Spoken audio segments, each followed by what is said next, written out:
Fala aí, pessoal, tudo tranquilo? Dando sequência aqui ao show de Copa. No primeiro episódio falamos da seleção da Alemanha e agora vamos tratar da Arábia Saudita, que se encontra no Grupo A na Copa do Mundo. Antes, algumas informações dessa seleção. Participações em Copas do Mundo, 5, contando essa de 2018. Volta a disputar o Mundial depois de 12 anos. A última participação foi em 2006 na Alemanha e a melhor colocação em Copas do Mundo foi em 1994, lá nos Estados Unidos. Perdeu nas oitavas de final para a seleção da Suécia, foi eliminada naquela ocasião. E a pior derrota da história foi para o Egito, 13-0. Uma curiosidade, porque no Grupo A, justamente o Egito está no grupo da Arábia Saudita, ao lado da anfitriã Rússia e também do Uruguai.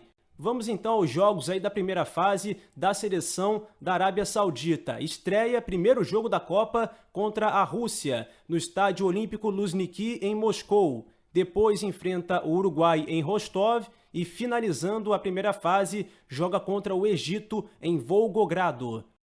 Agora falando da preparação da Arábia Saudita para a disputa da Copa do Mundo, começando pelo treinador holandês Bert van Marwijk. Ele que levou a seleção da Holanda à final do Mundial em 2010, perdeu para a Espanha lá na África do Sul. Classificou a Arábia Saudita à Copa do Mundo de 2018, fez parte de todas as eliminatórias, comandando a seleção saudita. Aí os números da Arábia Saudita na campanha das eliminatórias nessa fase final. Foram 6 times, a Arábia Saudita ficou em segundo, atrás do Japão, se classificando direto para o Mundial sem necessidade de repescagem. Inclusive foi o melhor ataque ao lado da seleção japonesa e a segunda melhor defesa nessa fase final. O último jogo da Arábia Saudita foi uma vitória para cima do Japão por 1-0 jogando em casa, e com esse resultado a Austrália teve que disputar a repescagem e depois até conseguiu a sua vaga para a Copa do Mundo de 2018. O contrato do holandês com a Arábia Saudita terminava após as eliminatórias, porém, ele não renovou o seu contrato com a Federação Saudita de Futebol, mesmo classificando a seleção para a Copa do Mundo. Segundo o técnico, em uma entrevista à mídia NOS de Portugal, ele disse que parou as negociações depois de ter classificado a seleção para a Copa do Mundo, porque, segundo ele, alguns membros da comissão técnica foram descartados pela federação e ele achou isso inaceitável. Com a saída dele, os dirigentes da Arábia Saudita procuraram Edgardo Bauza, finalizaram um acordo. Treinador argentino que treinou já o São Paulo aqui no Brasil, comandou a Argentina e os Emirados Árabes antes da Arábia Saudita, não foi bem nessas duas seleções, principalmente na seleção argentina, ficou 2 meses no cargo apenas na Arábia Saudita. Ele que só comandou a seleção em amistosos. E por último, o atual técnico da seleção saudita, Juan Antonio Pizzi, argentino naturalizado espanhol. Ele comandou a seleção do Chile recentemente, foi campeão com o Chile da Copa América Centenário em 2016, foi vice-campeão da Copa das Confederações no ano passado, perdendo para a Alemanha, mas não conseguiu classificar o Chile para a Copa do Mundo, que foi considerado um vexame aqui na América do Sul, o Chile que tem grandes jogadores até em mercados importantes do futebol mundial. Passada a questão técnica, vamos agora para os destaques da seleção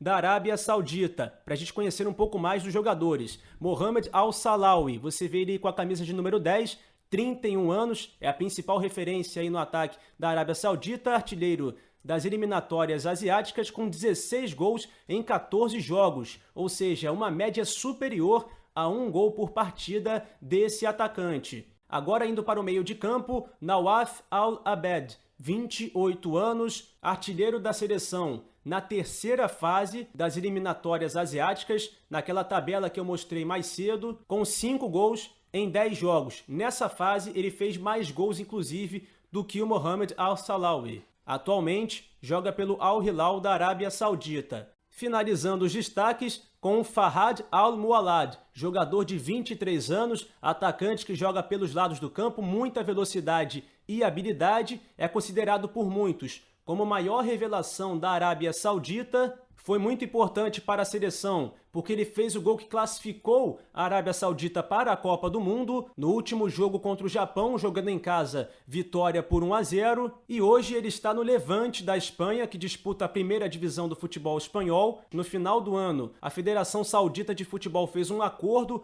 com a Liga de Futebol Profissional da Espanha, cedendo alguns jogadores da Arábia Saudita por empréstimo até o final da temporada europeia. Apesar desses destaques e considerando também que esse jogador ele vinha muitas vezes do banco de reservas para ajudar a seleção, eu não considero que a Arábia Saudita até passe da primeira fase. Eu acho que vai ser eliminada na fase de grupos. Para mim, as seleções que passam nesse grupo são Uruguai e Egito. Isso é claro na teoria. A gente tem casos, por exemplo, até na Copa do Brasil, em 2014, da Costa Rica chegando às quartas de final. Mas, na teoria, a Arábia Saudita, para mim, fica na primeira fase. No próximo episódio, a gente vai falar da seleção da Argentina, que vem forte para mim para a disputa da Copa do Mundo. É uma seleção que sempre preocupa, chega em fases decisivas e tem ninguém mais, ninguém menos do que o Lionel Messi, que está com muita vontade de ganhar o Mundial com a seleção da Argentina. Bom, então é isso, galera. Queria agradecer aqui a vocês que acompanham aqui o Show de Copa na sua segunda apresentação e agora indo para o terceiro episódio com a seleção da Argentina. Não se esqueça de curtir o vídeo e também se inscrever para dar aquela moral aqui no Show de Copa, seguindo com informações das seleções que vão disputar a Copa do Mundo da Rússia neste ano. Valeu, galera! Aquele abraço!